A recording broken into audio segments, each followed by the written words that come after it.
my name is Highton. Welcome to my lecture on organizing and running sports events for RP, and a little bit of background on myself. So I've been in TNP actually since 2016, though around 2018 I started getting involved in the Ministry of Culture, and then under Minister of Culture, McMacedonia, along with Nasuno, we founded something of a sports program to try and organize sports events in the future.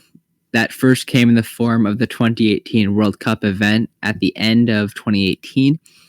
Sometime in 2019, I don't know exactly when Pridania became Minister of Culture, I became a Deputy Minister of Culture, and in 2019, I did the ARIS and RMB World Cup events, which were soccer RP events. Both were enormously successful.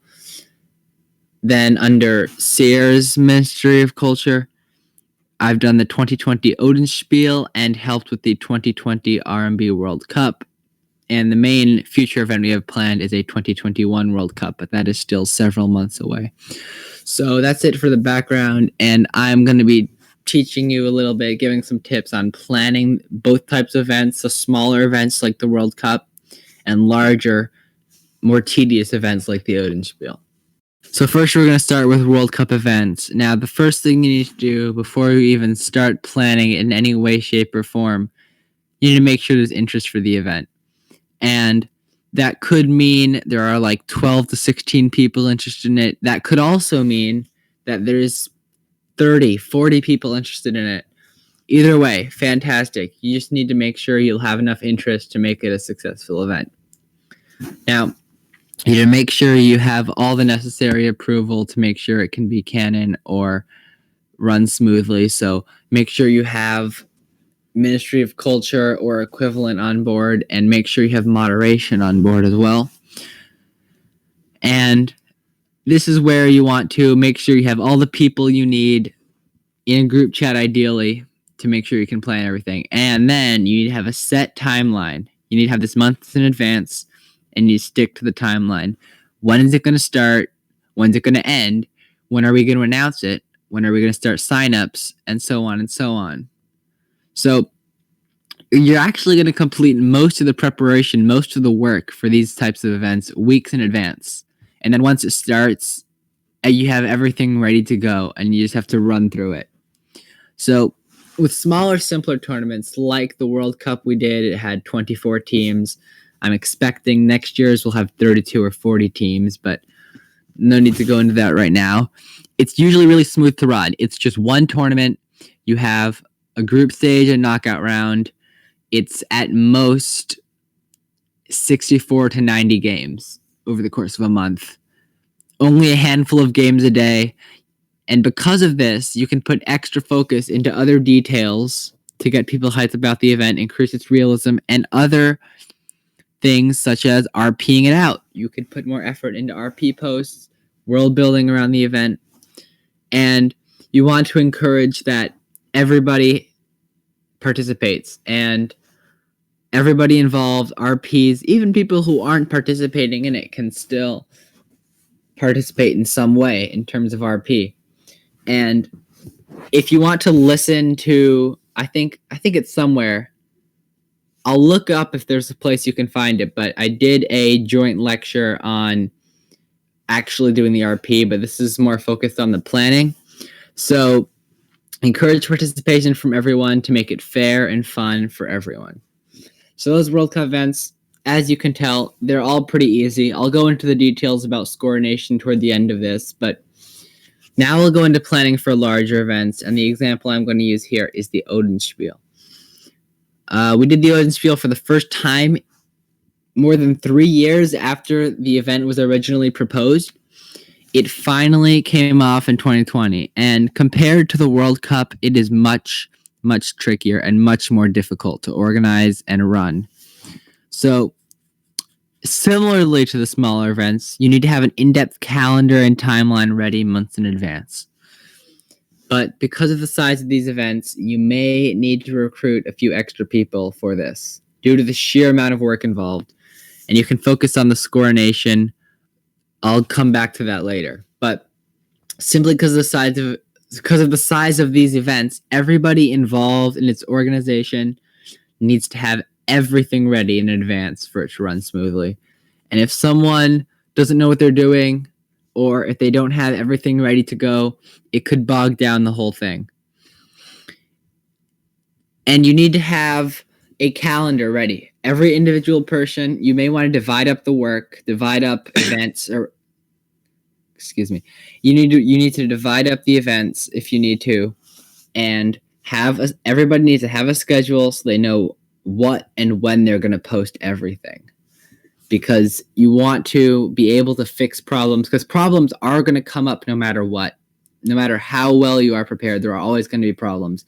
You want to be able to focus on those problems and not worry about the basic stuff. Everything should be prepared in advance.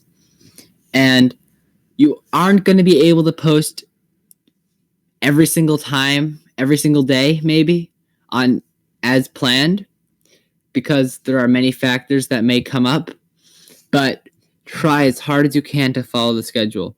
Encourage participation with everyone involved. And at the conclusion of the event, and this is the most important thing to take away from this whole thing, reflect. Reflect on what you could have done better. Look at what you did well. Look at what the team you recruited to help you. Who did an amazing job? Who needs improvement? Look at every single issue that came up. How can you solve those issues? You know there are going to be new issues that pop up. So try and solve the old ones so you don't need to worry about those and you can focus on the new problems. And really quickly, I'm going to go over some pros and cons of large and small events. So we'll start with the small events. The pros is that you can have centralized storylines. These are probably better for RP purposes because you can focus more on that. They're really easy to RP out because it's one central storyline that everybody is following. It's just one tournament. It's really easy to run. You're only scoring 2 to 4 games at most a day. Maybe if it's a bit bigger, 6 to 8. It allows for lots of in-depth RPing and player involvement. You want the people... What are you talking about, Highton? Can you please mute your mic? Please, thank you. It allows for a lot of in-depth RP and player involvement. You want everybody to be involved as much as possible. It's an RP event. It's not just about who wins. It's about the posts. It's about the world building. It's about the storylines. It's about the characters. So that's one of the huge advantages of doing a small tournament like the World Cup events that we did. The cons is that maybe not everybody wants to participate. If someone does not care for soccer at all or whatever sport you're doing for the event, they just don't want to participate. So that's one problem with it. But there's not too many cons, to be honest, of these kinds of events. They're much better for RPing, and you can really RP out the cultural impact that sporting events can also have on a country. Now, the pros of large events is that everybody can get involved. Everybody can have sports that they're interested in. If people RP'd out, there's a very good chance that they'll have an opportunity to win something. With the Odenspiel, there were 200 events. Therefore, 600 medal opportunities. Everybody who actually participated had chances to win stuff. Lots of people won medals.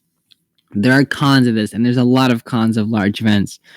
They're incredibly difficult to organize. It's a bit harder to RP because everybody's focusing on different things. It's a lot more work, and it requires a lot of coordination. And there's also a lack of central storylines. But if you think you have the preparation and you have the right people, then these events absolutely do them because they can, if they work amazingly. The last thing I'm going to focus on before I open it up to any questions, if there are any, is going to be scorination, which is the most difficult and in some ways controversial part of RP tournaments. So a lot of people will ask, well, you do a tournament, how do you pick who wins? Well, you let a computer decide because you never want a situation where somebody manually picks or influences the results of a match. An unbiased computer should always decide who wins. Of course, you need to create a formula.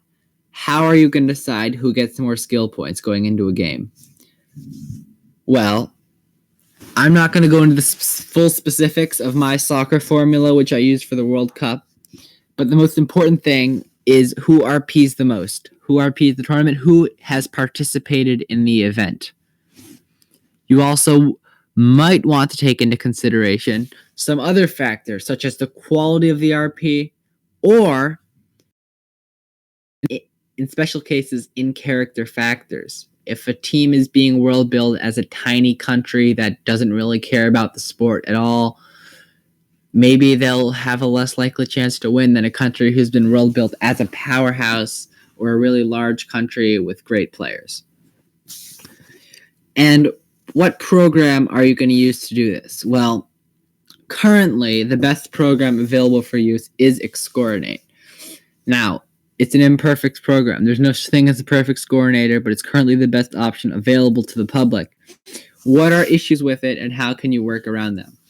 Well, the program hasn't been updated in, I believe, 7 years, and because of that, it's not able to run on the latest update of Macintosh's operating software. That's the number one problem with it, but most people are able to work around that if they don't have a Mac or if they have access to an older computer. Now, sometimes, and this is going to happen no matter what program you use, sometimes someone who didn't RP out as much, the person with the lower skill rating, is going to win. And that's the most difficult aspect of these tournaments, because maybe someone who's only made 1 or 2 posts will beat someone who's had excellent posts throughout the tournament. And how do you explain to the person that had a big advantage because of the excellent work they've done that they were just unlucky and they didn't win? Even if there was no favoritism involved, even if you just took the results directly from the computer, as you should, it's just sometimes difficult to see the person who has participated and done excellent work not always win. So that's pretty much all I had for the 4 main sections: planning small events, large events, pros and cons, and scoreination. But if anybody has any questions, I know there's only a few people here right now, but if anybody has any quick questions, and we do have a couple minutes if we want to, I wanted to try and make this short, but if anyone has any questions, just feel free to ask them right now, and I will try to answer them as well as I can.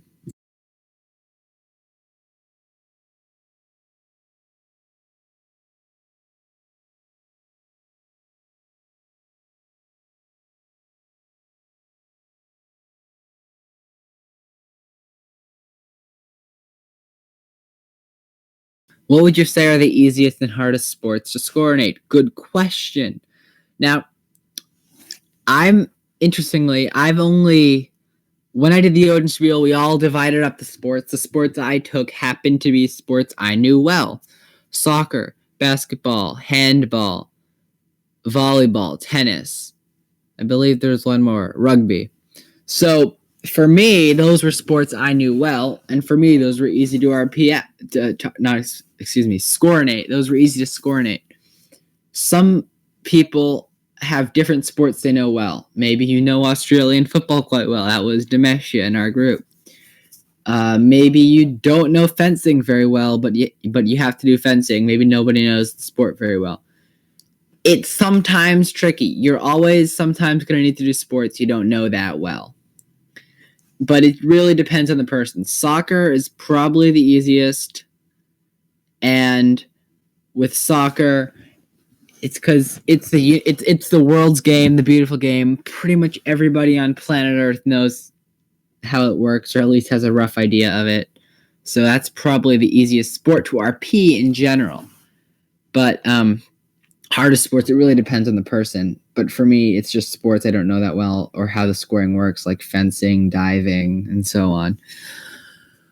What would you say is a good tip to get multiple people to help out and have each person focus on what they're good at when possible? The number one thing is communication. Have everybody talking to each other. Have a list of sports that you want to do in case of the Odin Spiel. Have a list of sports you want to run. And if there's a sport that nobody there knows much about, Well, everybody takes some sports you do know, and you might have to take some sports you don't know. But just do as good a job as you can to make sure that everybody splits up the work and everybody is involved in running it just as much, because it's not easy. It's quite a bit of work. But if it works well, you can have a good job. So I've been planning an organization similar to UEFA that would have friendlies frequently and have a canon rank system for the region. Would you have any tips in setting this up and getting people involved, or if it's even feasible? So, good question. So I think that friendlies are best used as an RP device. I've used friendlies as several things: an opportunity to push a storyline I wanted to RP out with one of my characters.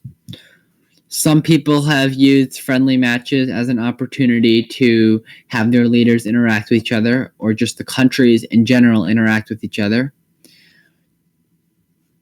I think that a canon ranking system like the FIFA World Rankings, which are just based on who wins in results and stuff, it's a numbers-based system. That's really not feasible, because you would need to have everybody playing friendlies every 2 months or so. So the best way to handle rankings is honestly to just do it subjectively. The way I plan on doing the top seeded teams for the next World Cup will simply be look at who were the 4 semifinalists at the last World Cup, make those the 4, and then honestly, just to get the remaining top seeds that I need, and this is the only time you really need rankings of any sort, just look at who's world built themselves as the best teams in the world. The top seeded teams don't have a huge impact. It's just to try and keep the top teams apart. So I don't think that having a canon ranking system is necessarily that important, except when you're doing a major tournament and you want to have top seeds. But organizations in character are important. In Eris, it's called CIFA, the Confederation of Eris Football Associations. What does your ideal sports RP look like? As in, what do you always hope to see in posts? It depends on the person. Now, for me, as someone who has an interest in sports journalism and is probably going to be studying that in university, I like to write news posts, and I like to look at it from that perspective. But if you want to look at it in a more character-based perspective, you can RP it out from the perspective of a coach, from the perspective of a fan, from the perspective of a player, which is probably the most interesting to me. What are the players doing on the field? What are they thinking during the games? What are they thinking off the field? What are they doing in the host nation? Are they meeting people? Are they meeting with the press? And so on and so on. Are sports RPs usually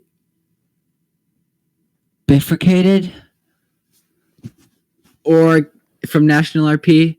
Oh, separated. Or can events and tournaments impact the nation's politics? Is it possible for games to become the origin of international incidents? Absolutely. We've seen in real life, for instance, a World Cup qualifier between Honduras and El Salvador in the 1980s prompted a small war. So it's, as in real life, events in RP can have impacts off the pitch.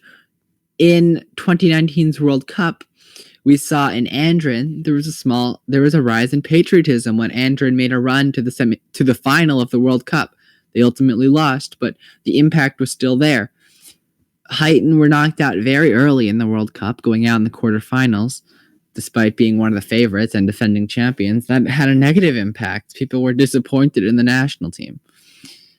As for politics, this was RP'd out, but it wasn't actually run as an ongoing sports RP. But the 2017 World Cup, which me and Pry have RP'd out, even though it wasn't an actual event, we use that as a device to Pridania, who had gone out of their civil war in 2017. We decided to RP it out as immediately after the end of their civil war, they had a national team to rally behind as they made a run all the way to the World Cup final. And that was very fun to RP in a couple of posts, even though it was a past RP. So imagine now a country comes out of a decade-long civil war. Now they have something to all rally behind, and they have a Pridanian flag. That was very fun to RP, and I think other people enjoyed that as well. I see a few people typing, so I'll let you type out your questions.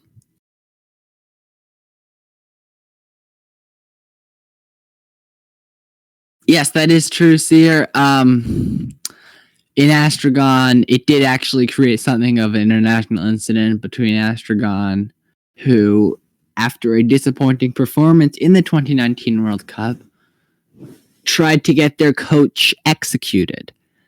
And that created an incident between Predice and Goyanes, where the tournament was being held. All right, we've also been discussing a Canifa World Cup type event of regions within our nations, or maybe displaced cultures, which says it's an okay idea.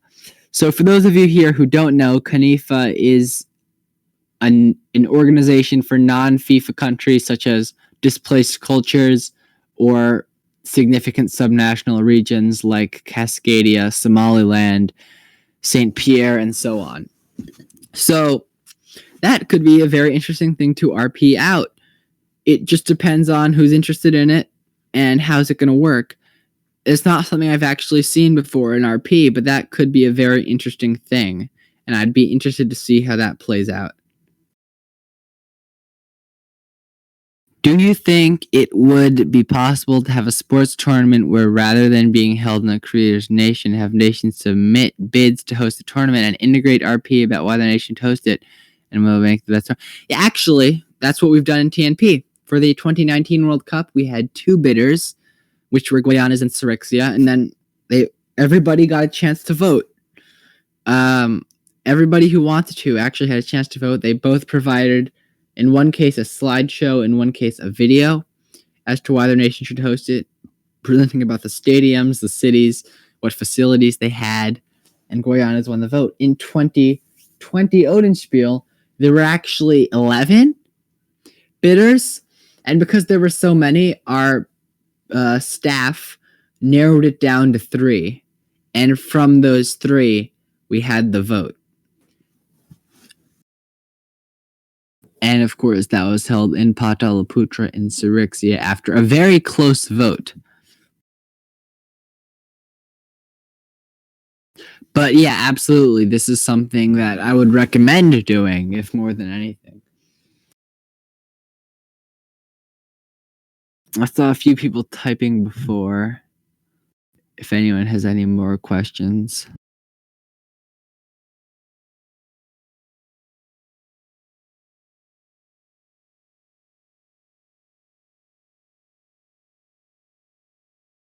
Is it going gold? Well, Sirixia did choke in the semifinals of the Olympics, or Odenspiel. They also did choke in the semifinals of the World Cup, so we'll see what happens in 2021.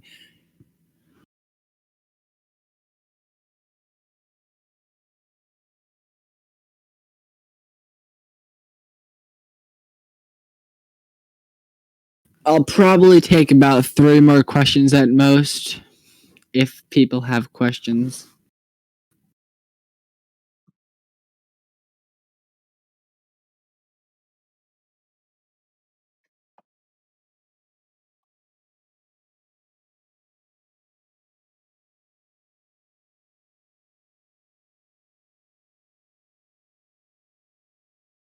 And by the way, if anyone has any questions later, or if anyone is listening to this after the fact, or if anyone is reading this, in fact, after the fact, if you have any questions with anything, or if you need help with anything, feel free to reach out to me on Discord.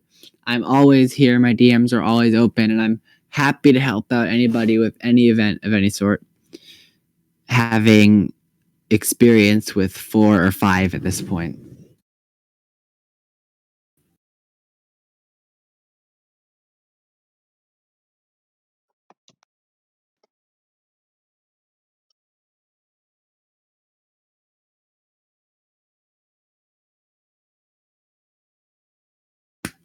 Is it possible to have sporting events that span RP worlds, say a joint Strange Real Airs Cup, or is that something that's not even feasible given the differences, not just in culture, but in RP style? Okay, good question. The first World Cup event we did in late 2018 was in some ways a joint Strange Real Airs Cup. The problem with those is that they're not canon and they can't be canon just because they don't coexist with each other. But on the other hand, it can be fun to do something together because there's not really that much that two different RP worlds would actually do together, especially in the case of Strange Real and Eris. They're completely separated from one another. The only thing they share is being in TNP. So what we did after the 2019 World Cups, we did the Super Cup between the winner of the Eris Cup and the Strange Real Cup. And that was held in a neutral ground of sorts. And, of course, one team won, one team did not win. But we actually saw an interesting cooperation of sorts between the two RP universes, which is something we've never really seen before. So that was fun to watch, in fact. Do you think motorsports could be RP'd? Well, we've seen motorsports. Well, is it technically motorsports if it's electric cars? Sil has done that in TNP. In fact, we do actually have motorsports in Eris. I don't know much about motorsports myself, though. I don't know if electric cars count as motorsports. I think they do, because they're still cars. But yeah, we have the E-Series. If you have any questions for motorsports, I'd probably ask them to Sil Dorset. Because I myself don't know very much about them.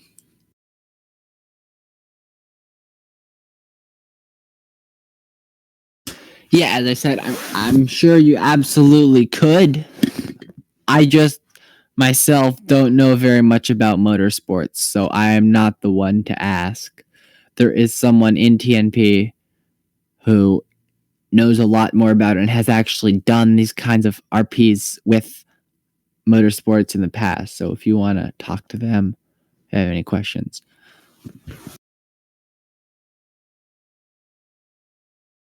Welcome, Pry. Yeah. Any more questions? If not, we can just wrap it up. All right, everybody, thank you for tuning in. And of course, as I mentioned before, if anybody has any questions or if they need any help with anything relating to organizing sports RP events, feel free to reach out to me. My DMs are always open, and I'm happy to help. So everybody, thank you for watching. I hope you have a pleasant day. And that's it. All right, you can stop recording now.